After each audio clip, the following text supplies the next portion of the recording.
Friends, नमस्कार। आज आइए हम लोग कंपनी के शासनाधीन पारित जो अध्यादेश थे उनके बारे में, एक्ट के बारे में पढ़ते हैं। रेगुलेटिंग एक्ट कब आया था? 1773 में। और रेगुलेटिंग एक्ट के ठीक 11 साल बाद आया था 1784 में पिट्स इंडिया एक्ट। और उसके 9 साल बाद क्या आया था? पहला चार्टर एक्ट 1793 में। और इसके बाद आया था दूसरा चार्टर एक्ट 1813 में। चार्टर एक्ट 1833 में तीसरा आया था और चौथा आया था 1853 में। अब देखिए इसको याद कैसे करेंगे। याद करने का सबसे आसान तरीका, रेगुलेटिंग एक्ट जो है पहला कब आया था? 1793 में। और इसकी 11 साल बाद दूसरा पिट्स इंडिया एक्ट आया 1784 में। और 9 साल बाद आया चार्टर एक्ट। और रेगुलेटिंग एक्ट के ठीक 20 साल बाद क्या आया? चार्टर एक्ट आया 1793 में। उसके 20 साल बाद क्या आया? दूसरा चार्टर एक्ट 1813 में। फिर उसके 20 साल बाद तीसरा चार्टर एक्ट आया 1833 में।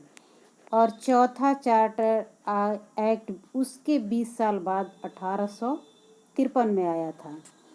तो एक अगर याद हो गया कि 1793 में पहला चार्टर एक्ट आया था, उसके बाद 20-20 साल जोड़ते जाओ, सारा चारों याद हो गया। या फिर रेगुलेटिंग एक्ट याद हो गया 1773 में, तो उसके बाद चार्टर एक्ट अपने आप याद हो गए। सब 20-20 साल बाद सारे आए थे।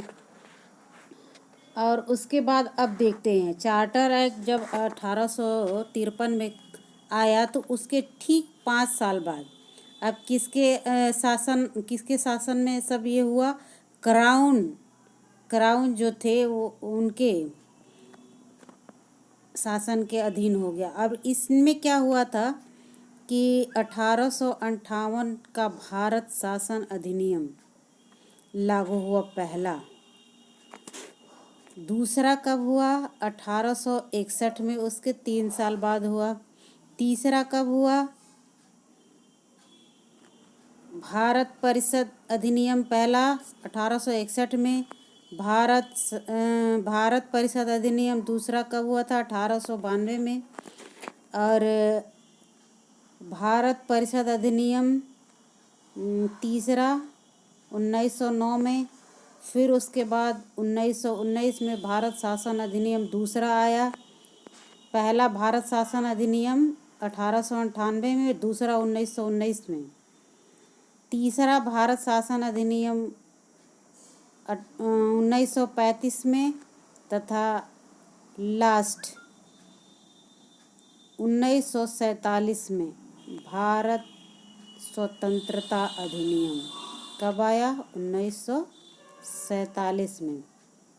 तो शासन भी 3 और परिषद भी 3 शासन भी और 3 परिषद भी। पहला परिषद 61, दूसरा 92, तीसरा 1909। और शासन अधिनियम पहला 1858, दूसरा 1919, तीसरा 1935 और लास्ट वाला जो है 1947 भारतीय स्वतंत्रता अधिनियम। थैंक यू, धन्यवाद।